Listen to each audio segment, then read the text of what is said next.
దేవుళ్ళల్లో అగ్రపూజ్యుడు గణపతి దేవుడు.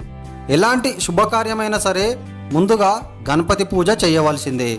అయితే గణపతి ఎలాంటి విఘ్నాలనైనా తొలగించి విజయాన్ని చేకూరుస్తాడు. అయితే వినాయకుడి కరుణ త్వరగా పొందడానికి ఇవి సమర్పిస్తే ఆయన త్వరగా ప్రసన్నుడై కోరిన కోరికలు తీరుస్తాడు. అయితే దీని గురించి ఏం చేయాలో ఇప్పుడు తెలుసుకుందాం.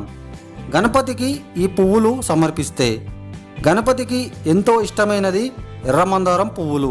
ఆయనకి ప్రతినిత్యం ఎర్రమందారం పువ్వులను సమర్పిస్తే అనుకున్న పనులు అనుకున్నట్టుగా నెరవేరుతాయి. అలాగే ప్రతి బుధవారం కనుక ఇలా చేస్తే ఇంకా మంచిది. అలాగే ప్రతి బుధవారం ఖచ్చితంగా ఇలాగ చేయాలి. గణపతికి అత్యంత ప్రీతికరమైనది గరిక. అది కనుక సమర్పిస్తే మనసులో కోరికలను తీరుస్తాడు. అలాగే పూజ